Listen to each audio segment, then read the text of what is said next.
came up with a project to discuss the experiences of Winnipeg's Indigenous youth. And with that, we developed relationships with 7 organizations to kind of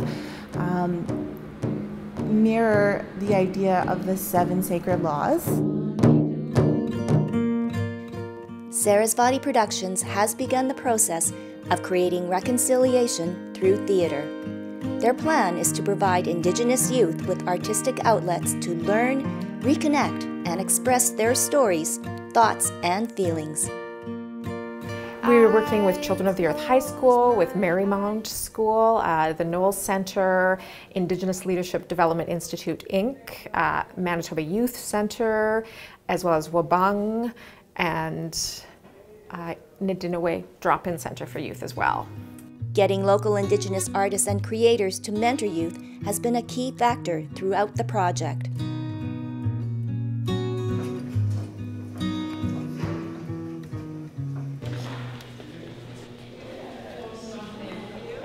So they talked about some interest around fashion, and as a designer in town here, I thought about how can I connect reconciliation with fashion, and how do I kind of amalgamate those two things, because you really don't think that there is a connection. So the message I wanted to relay with these students was choices in fashion, supporting Indigenous artists, and really just giving them some awareness about the pollution and all the environmental effects that fast fashion has today.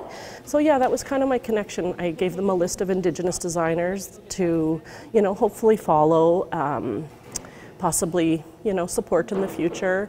So that was kind of the connection that I made for them and the message that I was trying to get across. That's great. And then if you put the bars, what are you thinking for your stitching? Do you have any ideas yet? Yes. So let's talk about your piece. What's it about? My piece actually got inspiration from my partner here, and he told me to do a wilted maple leaf. It's just to resemble how the Indigenous peoples here in Canada, it's like people think that we're dying off or we don't exist, but we're still here, and I want to resemble. I'm not done it, but I would like to put prison bars along the borders here, so it would be like a Canadian flag, but it would be my version of it.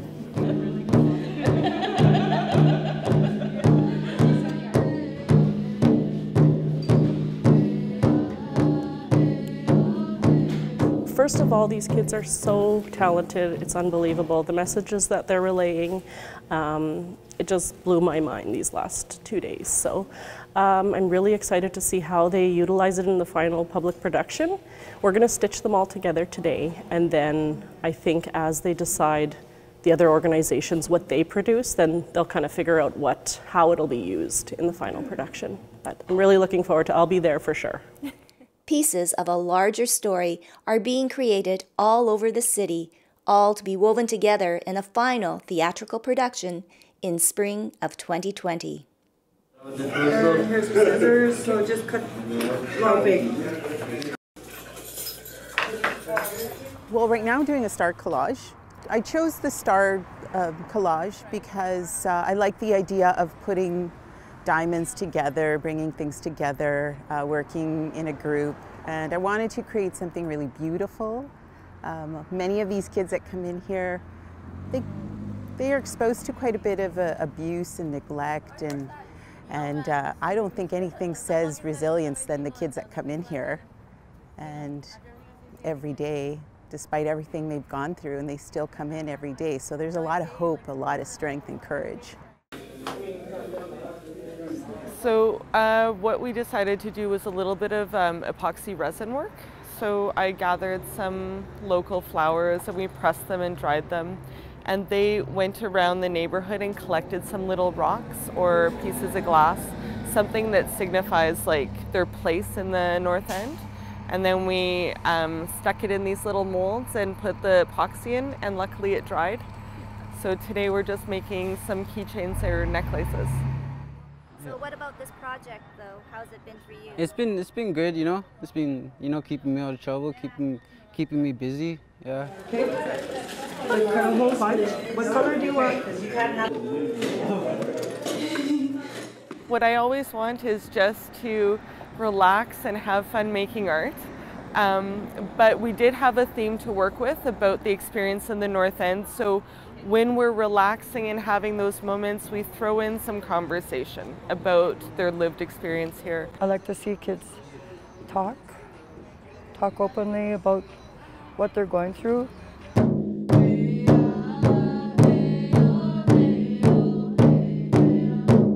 My specific involvement is to do a writing workshop with the youth and sort of help them begin ideas, help them begin their stories, but I also did a lot of instruction on theory in terms of how to develop narrative, how to develop character, how to develop, you know, plot, theme, character growth, and some of the devices we use, such as echoing and foreshadowing and the 3 layers of conflict in a story. So not too much theory, but enough to give them some parameters, guidelines, and not rules, they're guidelines.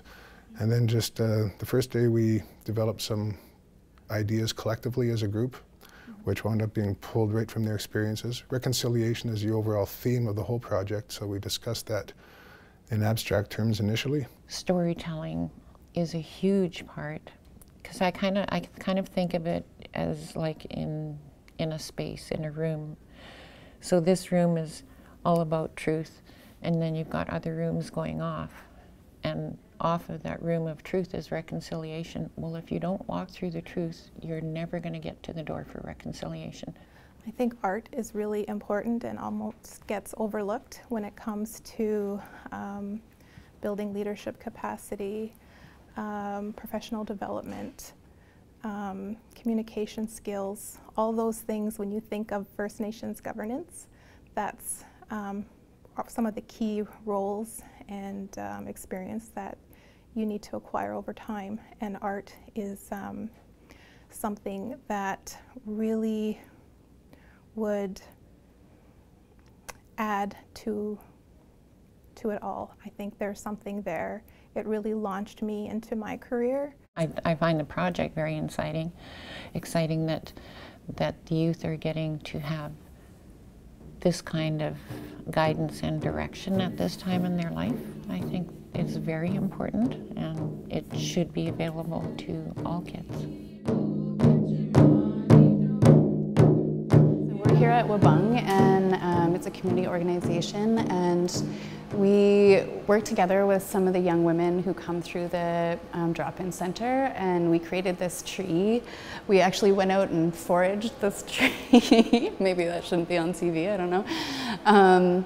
But what we did is we tied the 4 directions colors on it and like kind of grounded it in this space, and it's just really a space where people can come and just like leave little bits of wishes or thoughts or ideas out on the tree so that they can kind of express themselves that way. It's really invigorating to see the energy coming from the youth and the possibilities that they see going forward.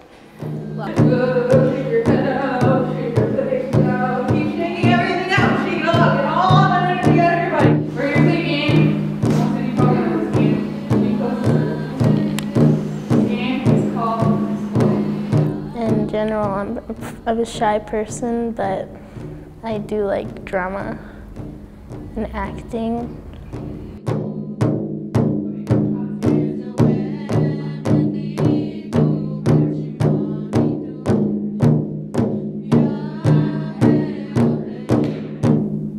I feel like reconciliation and like being here at MTYP they have a lot to do with one another, because I'm always feeling accepted and I'm always having a lot of friends, and I see so many familiar faces. I keep coming back because of those familiar faces, and I feel like I belong, and I feel like I belong. Reconciliation to me is like understanding both sides, but like what Indigenous people had to face, like the struggles they face and are still facing today, and not like sugarcoating or censoring any of it, and like being fully aware. Just treat everyone with respect and talk to everyone that doesn't know about Canada's past and teach them so they can just be better people.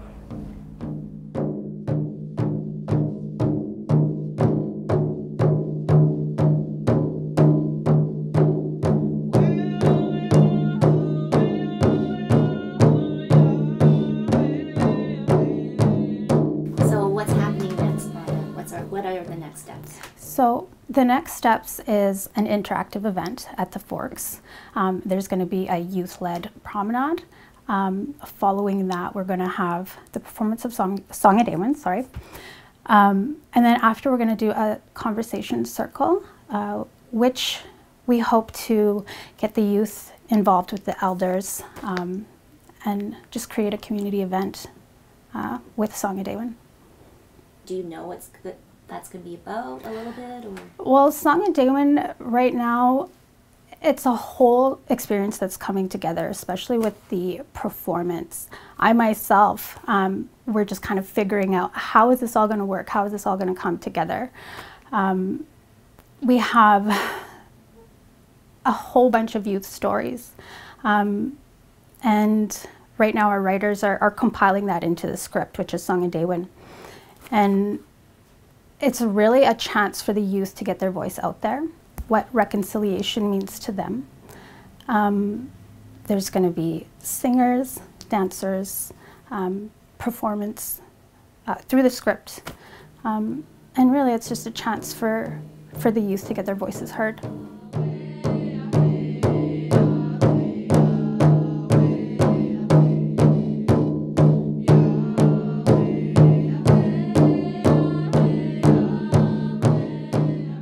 There's been many youth that have impacted me personally.